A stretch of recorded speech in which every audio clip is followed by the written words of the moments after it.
Welcome back, ladies and gentlemen. Today is a special treat. As you can see here, we've got a brand new studio and a brand new warehouse. No big deal. We're over here at Red Hawk Academy. I've got the boys here with me.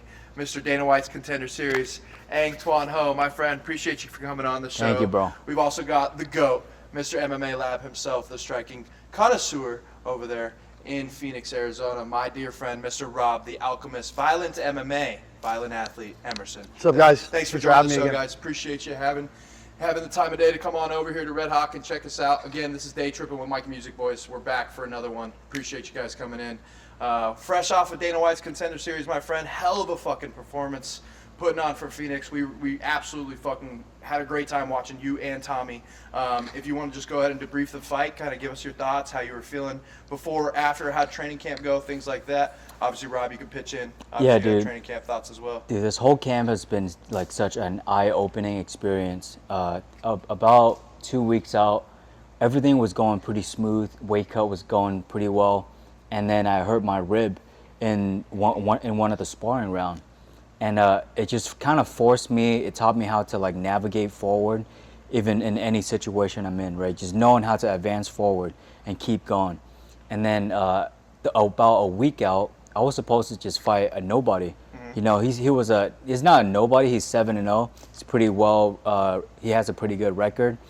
But I was way better than him. You know, like. But Skill for skill. yeah, skills for skills. You know, but then they gave me an opponent change last minute, so that kind of forced me to like, you know, okay, how do we game plan this? You know what I mean? Like we got to come up with a game plan real quick, and just also like I was just kind of hesitating on the opportunity until Rob.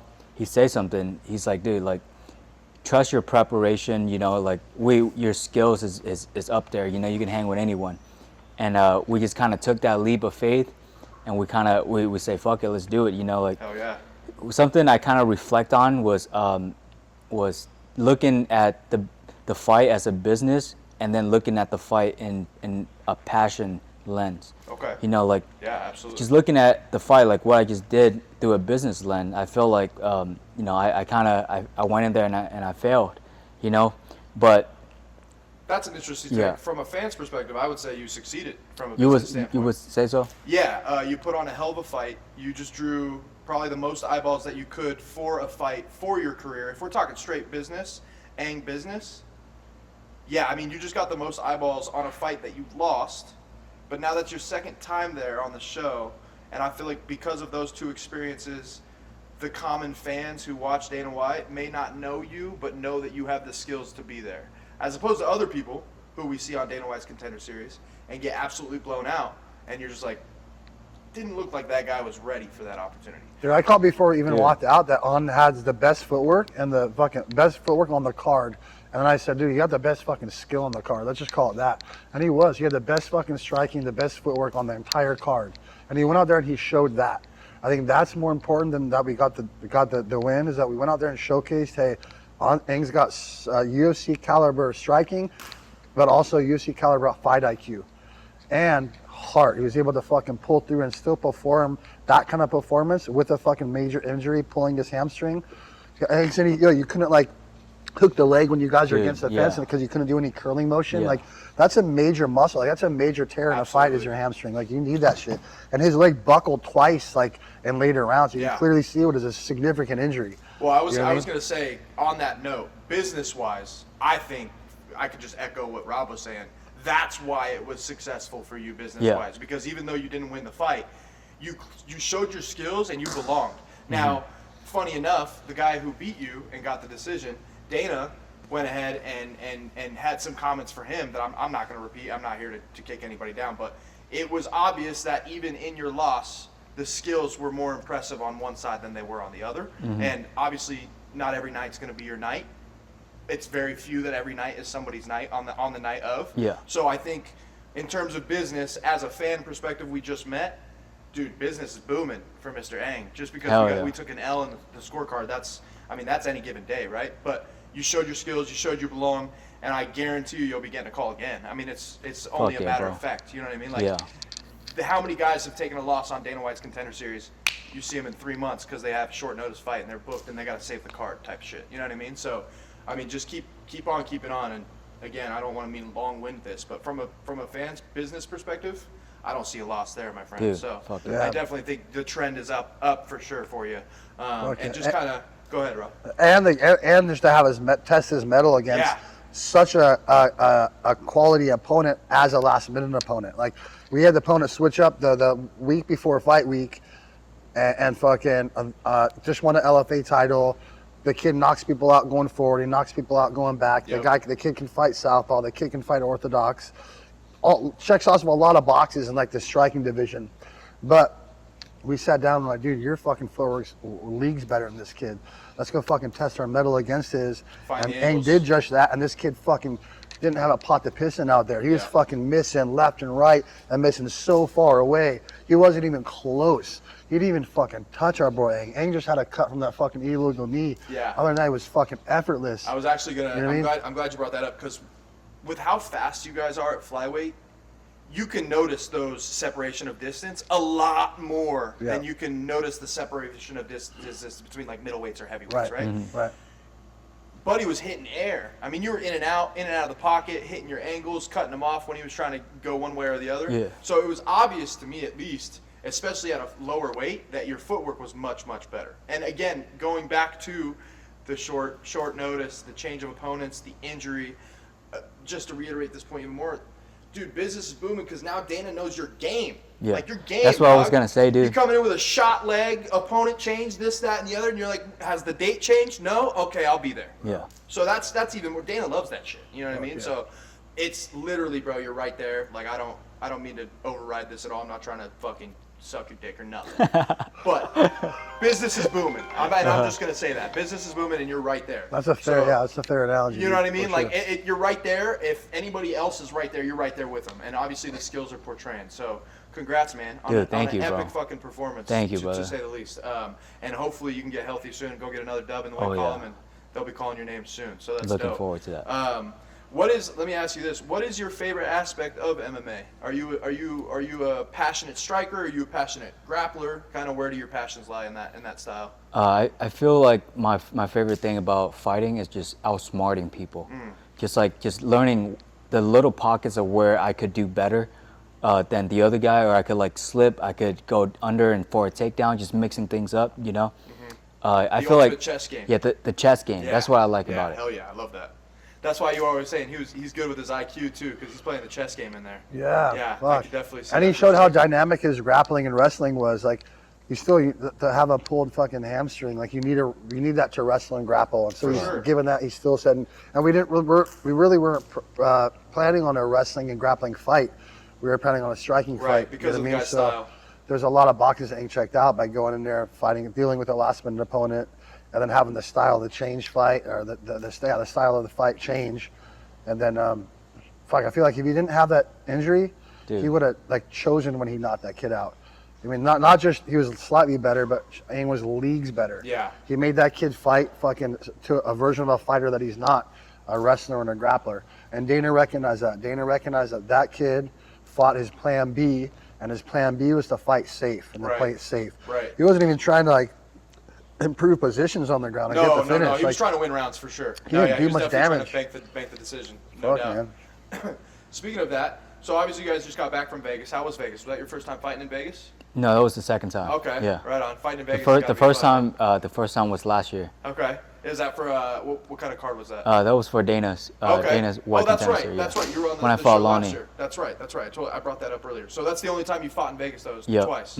Okay. You like fighting in Vegas? Dude, I love it, bro. It's Yeah. a totally different vibe, you know. You get out there. I kind of like traveling to places and fight. Of course. Because it feels like a business trip, you know. Yeah. It feels fun taking a trip with the boys, you know, just hanging It was out and almost just like doing our that feeling thing. of like all your hard work is. It's finally here. It's paying off. You're finally in the destination. You're in the war 100%, zone. You've bro. got the logistics. You've got the time. You need the weight, and you're all good to go. 100%, bro. If it's like that saying Iliad that I heard that he said. He's like, I win the medals in practice, and I go to the fight to collect the medal. Yeah. And I that's felt that, bro. I felt like I was going over there to collect the medal, you know. That's sick.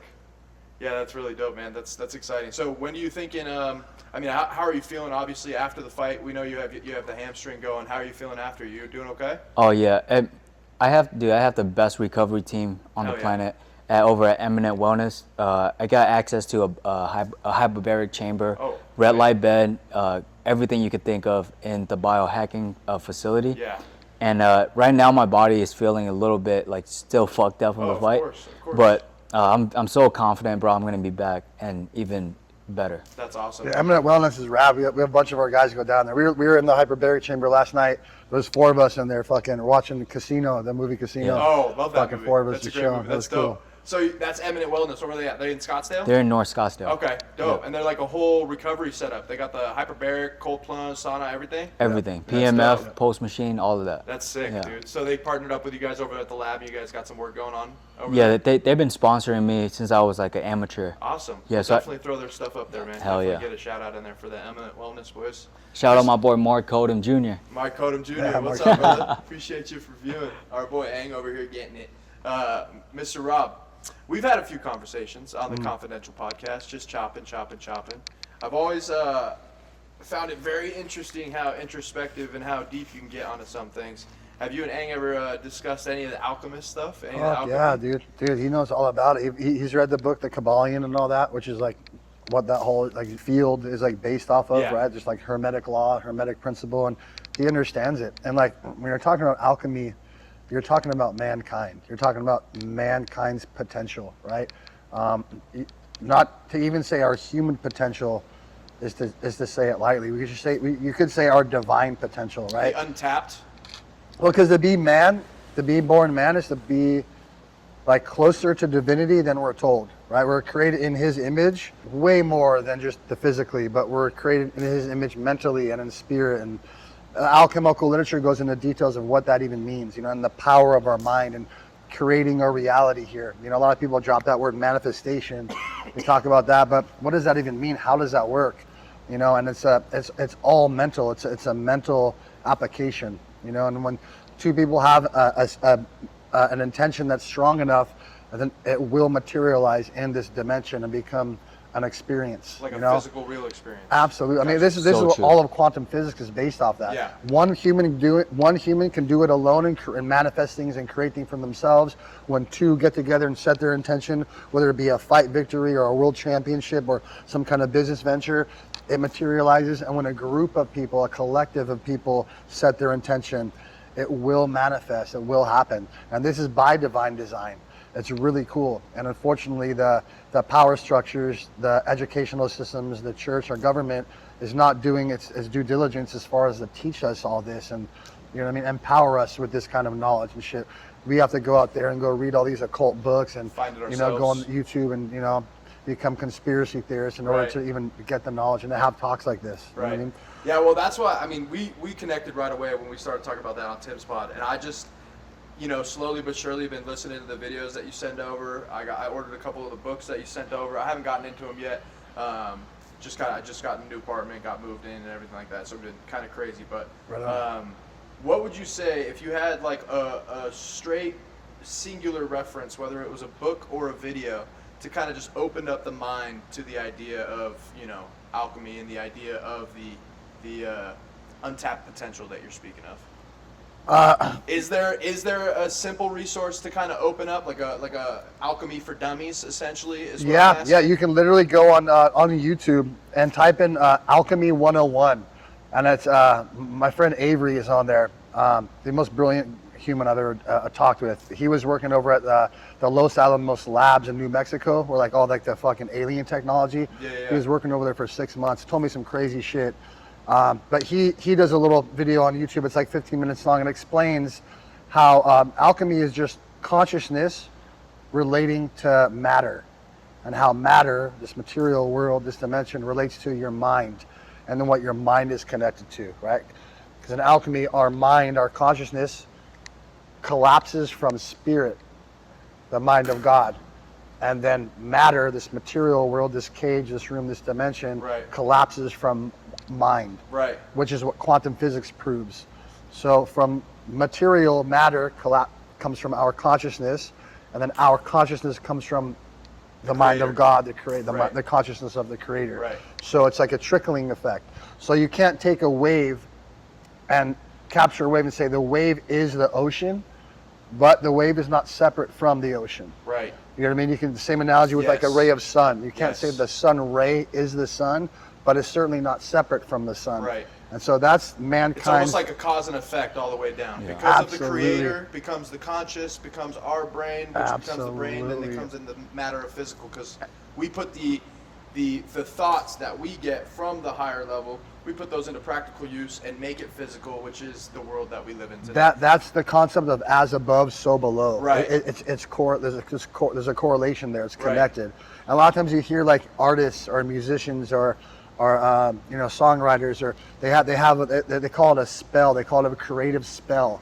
I had this creative spell come over me, so I started jotting down these lyrics, or I came in with this tune, or I started painting this picture. It's a creative spell because it's an influence from something greater than us, right? Yes. The mind of God kind of influenced our spirit to move here in the physical to create this beautiful thing. And by us creating this beautiful thing is how we say thank you to the creator for this inspiration. You know, when a martial artist goes out there and hits flow state and they're accessing flow state for the world to appreciate. Yeah. When a runner runs, when a surfer surfs, when a painter paints, when a singer sings, them acting out their gift that they received through divine inspiration Right. is the greatest way to communicate and say thank you for this. I'm grateful for it, and you know it's kind of cool. You bringing that up, just in all those examples, reminded me of there's an old like country singer who wrote a country song a couple years ago when 6ix9ine was big and like all that just crazy rap stuff was really Yeah. big. He said he was sitting on his porch one day and he just had this melody kind of just playing in his head and it wouldn't leave. And he said he just picked up his guitar, he said a little prayer, and then busted out a song in about 4 minutes. Wow. Played it on the guitar and everything. It just came to him. 6 months later, it's like one of the top charts in the United States. Best Wow. country song for the year, like crazy. And he was saying in that process, he said that hook was just playing in my head over and over and over. He's like, I didn't come up with that. I didn't think of that. He was like, that was just placed on me. And then I took that little nugget and expanded upon it and just see what could make of it. He said he recorded it in like 10 minutes and it was a hit song, and I don't think he's made another hit song since. So it's like, it's crazy how whether it's, a planned, MMA, I'm going to go be a champ, or you're doing art and like singing, or things just come to you. And it's funny that when you find your niche, it almost feels like, man, where has this been my whole life kind of thing. It's kind of the aspect that he was kind of coming from. He was saying he's been writing songs for years, and he'd been in Nashville trying to make a career, and now he's 50 some odd years old and he writes the best song that he's ever written in his life, and he's like, why now? What's going on? You guys there? You guys haven't heard? Quality Patios, Phoenix, Arizona. All the info below. Shout out to Anthony Richie. He's one of our sponsors here, guys. Quality Patios in Phoenix. He'll get you right. Oh, and just a little last here. Shout out now. Free shout out of the week. Sicko Sports Carts. Hold on now. Hey now. That boy sent a new care package out. JC! You're the man, baby. Everybody go follow him. I'm going to leave his description below. His Instagram, his YouTube, all that stuff. He is going to take over the collecting game, guys. You don't understand. You guys still with me? JWK and Associates. They'll get you right. All your mortgage financing needs. Your refinance, cash out, rate and term, good old purchase. Or maybe you need a little private investing. That's okay too. They got you right in California, Idaho, Arizona, Colorado, Tennessee, Oregon. You can definitely reach out to them with the link in the bio and all the description down below and see where they can get you a loan. Have a wonderful day, folks, and let's get right back to the video. Yeah, it was I crazy, think just maybe that. his mind and spirit was in a place to where it could receive this message or this download. Right? People describe it as a download, or Right. A vision or this feeling, Right. or and I think that's the story of mankind. Through our physical life here, we learn to ascend to be better versions of ourselves. And martial arts holds you accountable for being physically accountable. I was just going to ask you that. Do you think martial arts training in some facet can accelerate the process to tap into that kind of 1000%. I tell everyone just because of the grind, right? Just because of the pure fuck, I hate this, but it makes me so much better. Well, because of the right? discipline that you show in the body, Right. like the mind, body, and spirit are all linked. So the discipline that you show here in this sport, in these violent games, it's as spiritual as it gets, because it holds you accountable for being the best polished version of yourself. In the you know what most I mean? vulnerable You moments. cannot be out there fucking running around doing drugs and all this other shit and fucking, and you're not going to last long in this industry. Yep. So it really holds you accountable for being the best possible version of yourself, and that's mentally, spiritually, and physically. You know, so that's when you feel it. Whenever you're getting ready for a fight, you're more aware of everything. So there's really weird coincidences that happen. Me and Anna experience it all the time for a fight week. It's really interesting, and especially when you cut weight. When you cut weight, you feel like almost like spiritually sensitive to things. You know what I mean? Like you're showing such discipline in the body, the level, the mind up-regulates. You know, It's almost like my question in that sense, because I hear obviously a lot of the guys, you know, whether it's from your guys' gym or here, the weight cut is almost like a spiritual experience, right? It's like you know, you're getting close to death essentially, right? Yeah.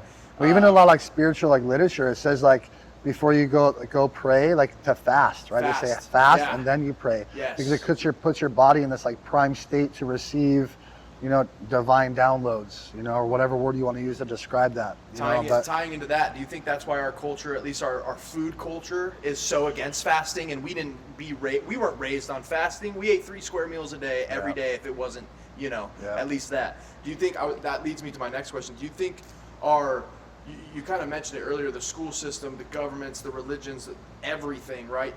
And I kind of say this rhetorically, but do you obviously think that our food system is detrimental to us being able to tap into this potential because of how bogged down our food system is? Absolutely. Yeah, it's got to be, right? They say your body has 2 brains, one in here and one in your stomach, right? Yeah. So if you're eating shitty food, it's gonna affect the way you think, and when that affects the way you think, it affects the way you create into the physical world. But if you put good food into your body, good whole food nutrients in your body, it affects your brain in a higher state of vibration to where your consciousness is a little bit higher in frequency, and you can create better things out in the physical world. So like it's less clouded. It's less bogged down. Yeah. So what Aang just said, you can literally go on YouTube and type in hermetic health. Okay. And this thing should pop up. Look for Dr. Hugo Rodriguez, I think his last name, but Hugo's his first name. And just type in hermetic health. And he's this doctor that goes over and talks. He's a short guy with glasses, but he talks about how hermetic health is directly correlated with gut health. It's all about gut health and the quality of our microbiome. And it goes into details saying, what does that mean? Well, it comes down to mitochondria efficiency. And that means how well your energy is being processed through your body. Yep. Your stomach specifically. Yep. How well the body can break down energy from the food we eat and get that energy to our cells specifically. Right. Okay. So when we're talking about energy, what are we talking about? What do you mean energy from food? Well, there's like measurable units to this. The measurable unit is called angstroms. I talked a little bit about it and obviously more alkaline foods, organic alkaline foods, they yield higher angstroms than like packaged foods or fucking processed foods like or fucking McDonald's. Frozen foods that's recooked and reheated and all this shit. Like there's 0 angstroms. There's no electrical content. So we're talking about life. Like I was just about to say, you're essentially talking life. Like there's no life. There's no nutrient. There's no progress or real health to what you're eating because it's slowing you down. Like a certain voltage. Like if you take an organic apple and you plug in like the electrode monitor, it reads like I think 10,000, like close to, and it goes off the meter. You know, you plug into like a recooked piece of meat or something that's been sitting around all day or with fucking, sitting in a package or a can, they're gonna have 0. So like and the back of the nutritional labels can all get manipulated. What doesn't get manipulated is the ingredients. So you only ever really have to read the ingredients of everything you eat and like look for things that say organic. Try to stay away from like cornstarch or syrups or oils and all this shit. The coses, the glucose, sugarcose, whatever cose. Yeah, unfortunately, the marketing industry is huge, and you learn about this in psychology in high school. How like the marketing industry they target kids. Go down the aisle at fucking Walmart and there's clowns and fucking horses and all this animals and all this cereal and all chips. The psyops. It's all fucking food shit and artificial food coloring and fucking synthetic. It's all synthetic shit. Synthetic food essentially, and synthetic is the opposite of like spirit and light, right? They're trying to like Well, synthesize our food. it's manufactured as opposed to natural. Like Right. it's what the creator gave us as opposed to what we're creating for ourselves. Yeah. And what we're creating for ourselves is literally killing us. Dude, I mean, you just go out there and just take some simple supplements. Like I'm big on like whole organic food compounds. Like after the age 40, your nitric oxide levels drop 50%. Well, you can change that by just taking like beetroot juice. But like I'm not gonna grind a bunch of beets up and start like juicing beets. It makes a big mess. It doesn't really taste that good. It's a big process. So I just get like beet juice extract. Okay. And the best supplements you can get are sublingual, the stuff that goes under your tongue and just let it digest and it goes through your glands and absorbs into your bloodstream. Most Like of the little vials. Yep. Gotcha. Yep. So most of the stuff I take is that, Okay. and then I take a bunch of capsules. I mean, a little bit of the pills that I take with me whenever I go travel, just like copper and sea moss and ashwagandha. Some of the essential stuff I make sure I take every day. I just saw the Killer Gorilla gave you some strawberry pineapple sea sea moss. moss Yep. or something like that. Yeah. You sea gotta moss. give me some of that. Oh, Bobby just got some of that today. Bro. His wife makes it. Dude, it's incredible. I've been seeing a lot of stuff about sea moss. Obviously, since our talks that we've been having. Yep. My dad's mid 60s on sea moss. Fun fact: he's about to go win a national title for the senior track and field of United States for throwing a fucking javelin. What? Yeah. Oh, pretty sick. cool. Yeah, just stupid, right? Oh, but sick. I've told you about him before. He keeps good health. He's top 1% of 1%. And he goes, Yeah. dude, I've been doing sea moss for years. I'm like, thanks for letting us know, dude. Yeah. Like, you know what I mean? So what is sea moss? Sea moss is minerals. It's almost all. I think there's 102 out of like the 107 essential minerals that the body needs. Sea moss has almost all of them, right? There's two other things you can take along with the sea moss. One of them is bladderwrack, which is another seaweed, and then burdock root.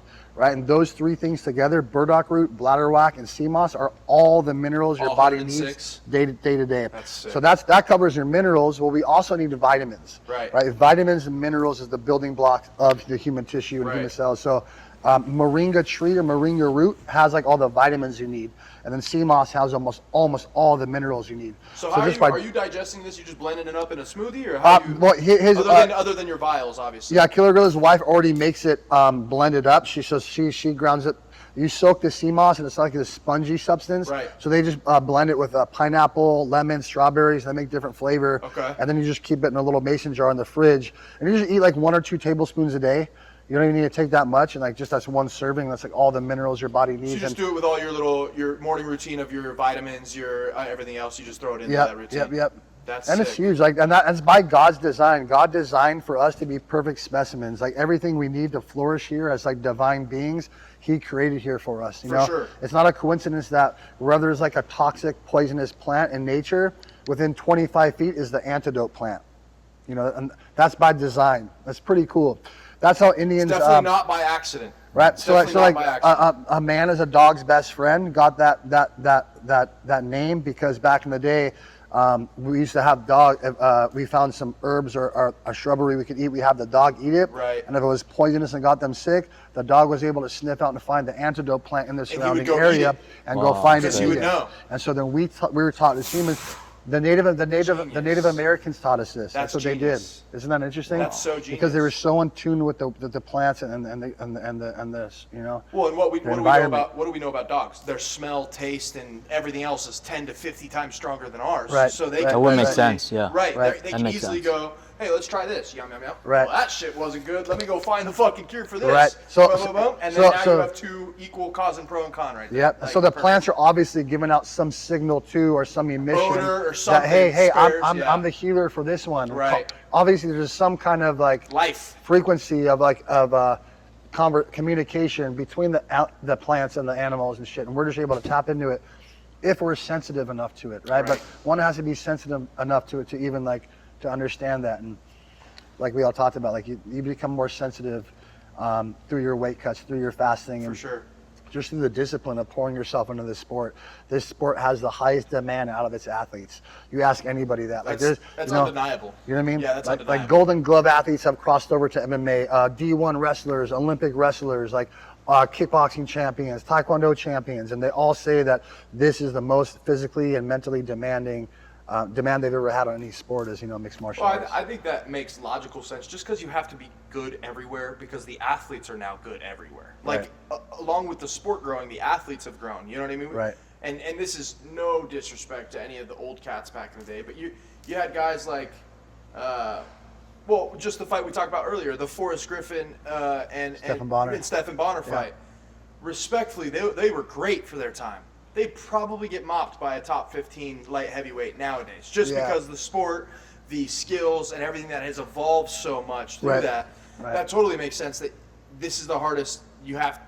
This takes everything away from you because it requires everything to not get yourself seriously hurt when you go in there with somebody. You have to be very well rounded to where you got to be able to defend a takedown, defend a heel hook, defend any sort of joint lock, and then not only that, you've got 4 weapons from any direction coming at you at a speed that you can't really judge until you're in there and getting ready for it. So you got the right hand, the left foot, right foot, and so many different variations of those weapons that could come at you as well. Right. Hooks, jabs, straights, you got question mark kicks, calf kicks, and the list goes on and on. I don't even do this shit, and I go overwhelmed just thinking about it. Right. So that makes total sense as to why, stating from the alchemy to the training to the discipline, while everything is just kind of pure in its context, how it all kind of emulates to a higher power of self, really, which, that makes such logical sense, Rob. Every time we have a conversation, I'm just like, that doesn't not make sense. You know what I mean? Like, when did you get tapped into this stuff? When did you start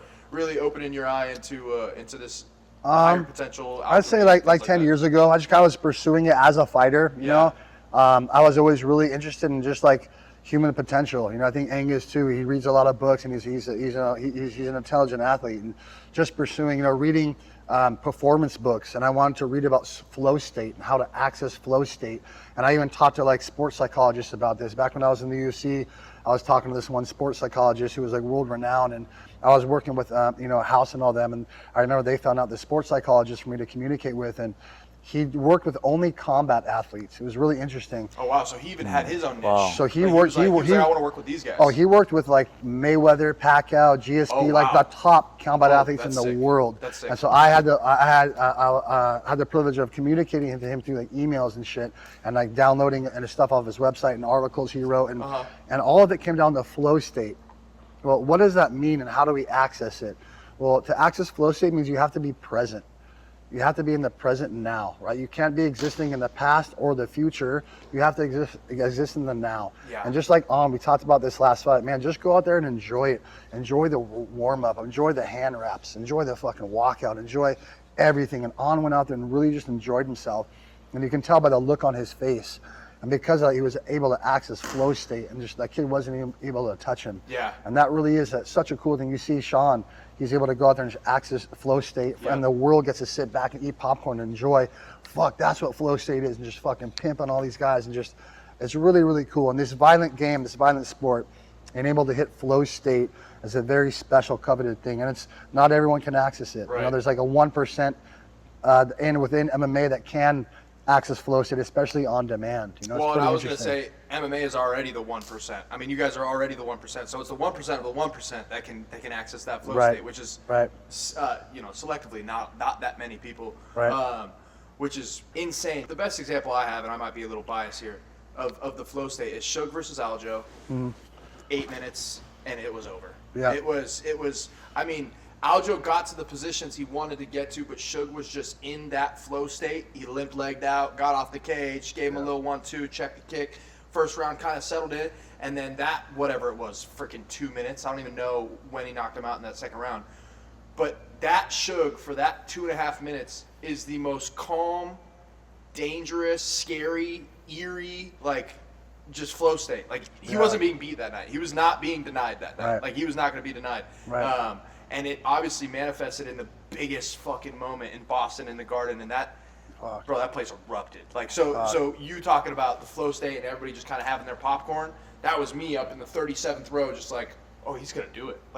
Nothing is phasing this man. And Aljo, I think, was so far removed from the present moment, and that's why he was reactionary to Tim when he said, "You gotta go now, Aljo. You gotta go." Aljo was so in such a stressful panic in that fight and reaching for his target, reaching for the chin, that he was misplaced from the present now and wasn't able to dictate, oh shit, that's not my coach. I'm not going to act. That's what I was going to say. If he was in the moment, he wouldn't have even heard Tim. He was lost in the moment. That's good form on Tim. I love that he did that. This is the art of combat. We're in the art of war. Yes. It is your responsibility to fucking know, to be aware of whose voices, and that should have no effect on your performance. It's the fighter's responsibility to have their eyes on the fucking goal, Right. and to be able to shield all these other distractions. Yes. You know what I mean? I'm so glad you said that. That's a great point to the counterpoint of that is Aljo was so not locked in. He was so, for whatever reason, he was so not like, he was focused on everything but what was going on inside the octagon. He was talking about Tim all fight week. They were doing like streaming with Aiden Ross and doing all that stuff. Shit was in his head all week, and it definitely seemed like that. Even in the first round, he was almost like panicking to get to his takedown, positions. He was super rushed, super not in a flow state, didn't seem like natural Aljo. You know how naturally Aljo just pressures people and gets to their back? It wasn't. It was so forced. So I feel like we got to give Sugar some credits too, because I feel like Aljo, that's what he needed to do. If he would have stayed on the outside, I don't see how he could beat Sugar, because he's just gonna pick him 1000%. apart from the outside. So For sure. Sugar's forcing him to go into the fire, and then he made him miss and made him pay. Yeah, I feel like we're taking credit away from Sugar a little bit here, I don't disagree with that either because of Suge's natural style, him being a sniper. For sure, you're right. Yeah, we definitely have to give Suge the credit there because he is so precise and he is so. I guess I don't know have the adjective, but because he's so precise and he's such a sniper, that puts so much more emphasis on any move you make, because if you make the wrong move, it's lights out. Yeah. You know what I mean? Like, it's so yes. And on top of that, Tim is like, you got to go now, you Right. got to go now. Right, yeah. So that adds on top of it, you know? No, that's a hell of a point. It's like Tim was the scope, and Suge was the sniper. was the trigger. Boom, boom, boom, Yeah. boom. And that's a scope guy for the sniper calls out, hey, 3 clicks to the left. Yeah. And they pull that shit. Yeah. I think that's kind of like the kind of same synergy that me and Ang have. It's kind of cool. It's fun, dude. It's a violent fucking art. Even at our own gym, we have almost like a reverse psychology thing, and we get to run it and work with it, Yeah. on our own guys, unfortunately, but it's very applicable, and we land that shit all the time. I was going to say, you've obviously been in a couple of corners here recently. Obviously, you're cornering a lot of guys over the lap. Do you kind of play that little game in the corner? Do you kind of try to get the other guy out of his flow state in a way? Not so much. Ang I'm working with a lot. We are really gonna work on like a game plan of attack. As far as calls and language that we speak out there, because you got to look at it like, dude, it's the art of war, and especially when you're fighting at the apex. Everyone else in that room can hear what the corner's saying. 1000%. Clearly your opponent can hear it, and clearly your opponent's corner can hear it. So there has to be some strategy on how we're communicating there.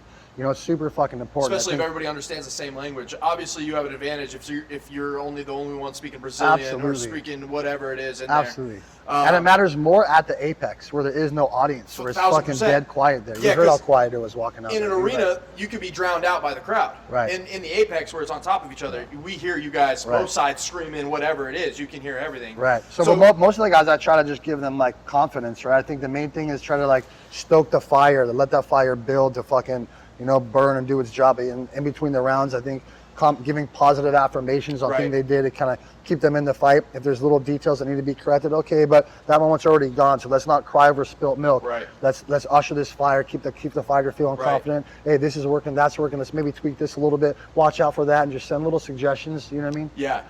So what's the change of tone? Like taking Ang's fight, for example, when he comes back after that first round, he goes, "Hey, coach, my hammy shot." What's the message there? Well, he didn't tell us. He's a fucking G. anything. He didn't say shit till after the fight, dude. You know what I mean? What He a didn't say fucking real anything. one. And he's like, It's crazy. wow. And that was part of the reason too. I was like, you know what? I know what's going on. I don't want to put that in my corner. Yeah, you don't want to put that energy in there.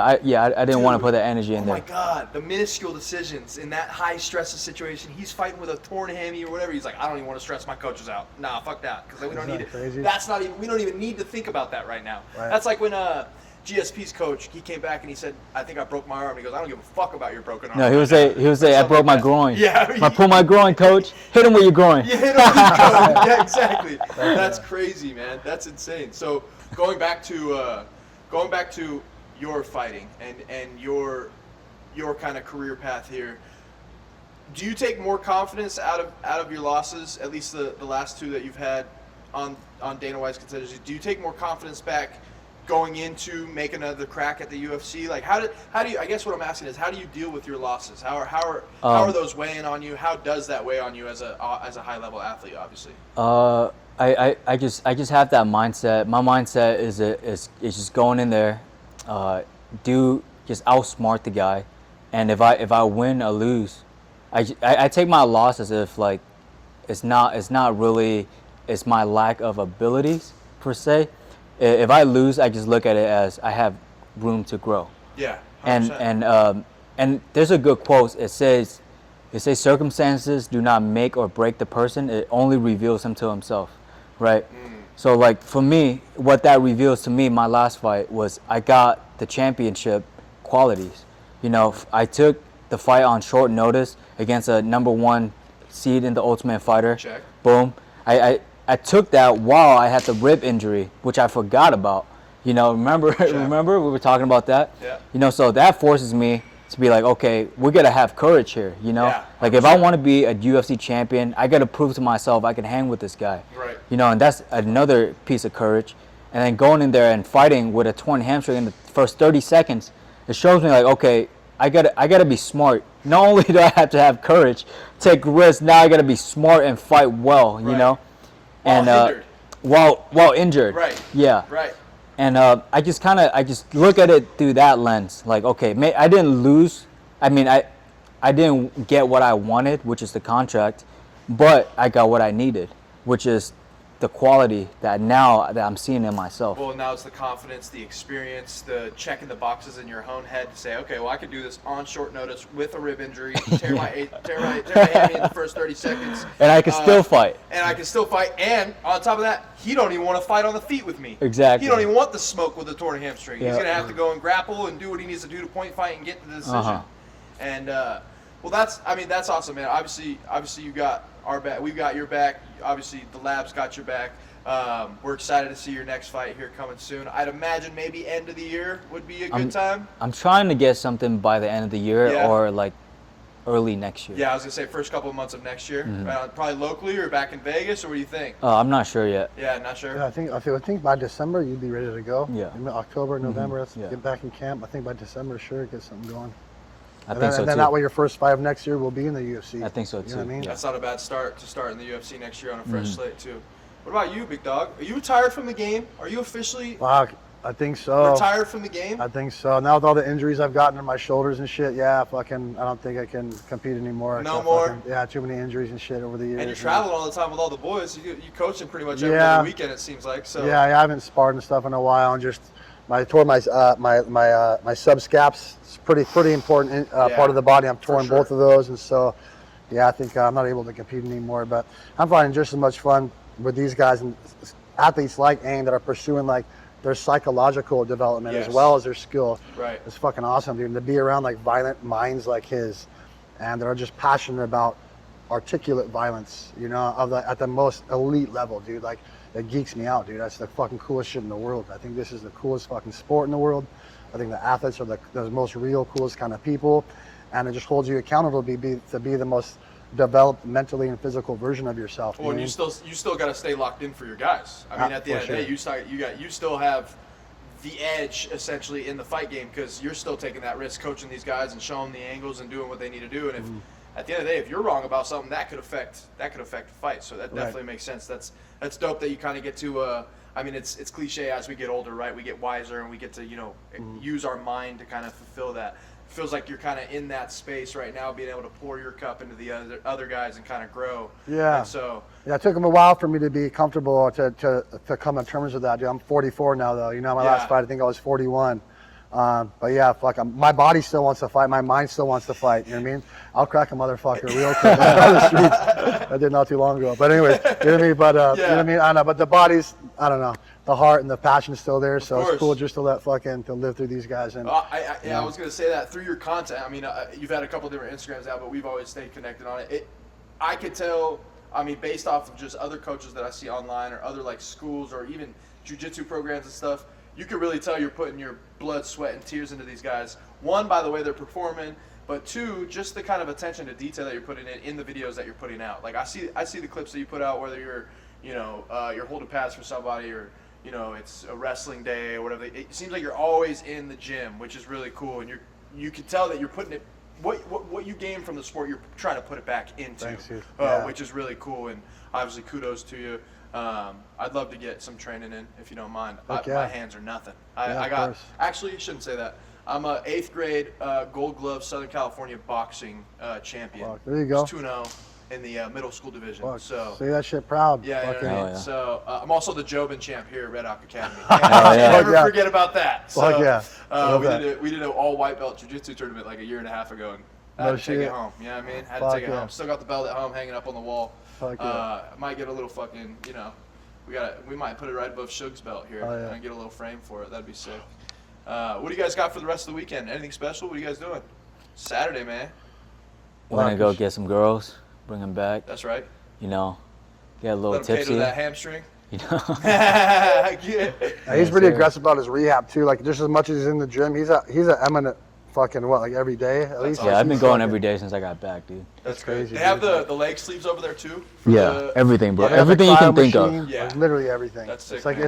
it's like a biohacking center. That's It's awesome. really cool. Rob, I know you're a Violet Athlete. The shirt you're wearing, I know you're working with them, right? You Yeah, working it's with a them? brand we're gonna drop here soon. They're throwing the website and everything together now. It's gonna be like a made to order, but Violent Athlete, and we're doing Violent Legion as well. Violent Athlete's gonna be like it. Walkout shirts and stuff we do for the fighters. This was Killer Gorilla's walkout shirt we did for him, but Oh, heck yeah. That's dope. yeah, we're gonna do like walkout shirts for the individual athletes, but Violent Legions, like the brand, and Violent Athlete's gonna be underneath it. But Cool. you guys can follow me on Instagram. It's Violent_Alchemist. My other Instagram got shut down, so I Yeah, had to start this we gotta new start one. this new one. But Violent_Alchemist, and they reach out to me out there, and if you guys have any questions. Yeah, go ahead, Ang. Let them know where they can follow you at, man. You guys can follow me on Instagram. I'm pretty active on there. It's An Tuan Ho MMA, ANTUANHO MMA. We'll definitely have their links in the bio and all that stuff. You guys know the drill around here. We keep it pretty dialed in. We'll definitely have some videos in the bio as well that Rob recommended, a couple books, things like that. If you guys want to take a look at the alchemy stuff. Just want to say thank you guys for hanging in. Appreciate the OG, Mr. Rob Emerson, coming in, and we appreciate Mr. Ang as well. Again, an incredible performance on the Dana White's Contender Series last week, my friend. We're looking forward to seeing you again. Obviously, that UFC day is coming here soon, pretty much guaranteed at this point. Just got to keep grinding, keep recovering, take care of that hamstring. We're going to go ahead and get out of here, guys. Thank you for watching. Appreciate it. Day Tripping episode. We out. Appreciate you guys.